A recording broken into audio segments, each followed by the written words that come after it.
Welcome to English Podcast Home, where we help you speak natural English through real-life conversations. In today's episode, we will explore a husband and wife daily conversation, just like real home life. Simple English, real situations, and easy learning. So stay with us and improve your speaking step by step. Sarah, I was thinking today we should talk about real-life communication between husband and wife, because many learners want to understand natural English used at home. Yes, Adam, that's a great idea. At home, we don't speak perfect textbook English. We speak simple, natural sentences with feelings, right? Exactly. For example, in the morning I usually say, "Sarah, did you sleep well?" And you reply in your own style, sometimes short, sometimes detailed. True. And I often say, "Not really, I kept waking up." Or, "Yes, but I still feel a bit tired." These are very natural daily expressions. Learners should notice something here. We are not using complicated grammar. We are just expressing feelings clearly. Yes, and also tone is important. If I say, "I'm tired," it can mean I need rest or I need help. So tone gives meaning too. Good point. Now, let's imagine a normal home situation. I come back from work and I say, "I'm home. It was a long day." And I might say, "Welcome back. Do you want tea or coffee?" That's a very common and polite home conversation. And sometimes I say, "I just need 5 minutes to relax." That sentence is very useful for learners. Yes, and I usually understand and say, "Okay, take your time. I'll make dinner later." This shows understanding in a relationship. Now, let's add a little problem situation. Suppose I forget to bring something from the shop. Then I might say, "Adam, you forgot the milk again." Not angry, just reminding. "Oh no, I'm sorry. I completely forgot. I'll go back and get it." That's how couples communicate. It's not about fighting, it's about solving problems. Exactly. Another example is planning. I might ask, "What should we cook tonight?" And I may answer, "Let's make pasta, or maybe rice with chicken." Simple decision-making English. Sometimes learners think English is only for formal situations, but most English is used like this at home. Yes, like even small sentences matter. For example, "Can you help me?"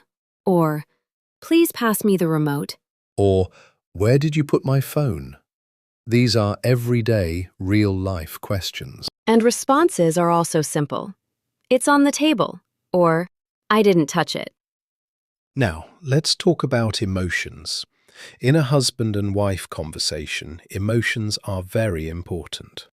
Yes, if I feel stressed, I might say, "I had a really stressful day. I just want to sit quietly." And I would respond, "I understand. Do you want to talk about it or just relax?" That kind of response shows care. It also teaches learners how to support someone in English. Another important thing is appreciation. I might say, "This food is really good, Sarah." And I would reply, "I'm glad you like it. I tried a new recipe today." These small compliments make relationships strong and also improve communication skills. Also, disagreements happen. For example, I might say, "We should go out tonight," but you might say, "I prefer staying at home." Yes, and then we discuss. I say, "Let's find a middle option, maybe a short walk instead." That shows compromise. Very important for learners to understand polite disagreement. Now, let's think about planning the future. I might say, "We should save some money this month." And I would agree or suggest, "Yes, let's make a budget together." So we are not just talking, we are making decisions together. Exactly. Communication is not only speaking, it is also listening and understanding. One more example for learners. If I am busy, I might say, I can't talk right now, I'm working. And I would say, okay, I'll talk to you later then.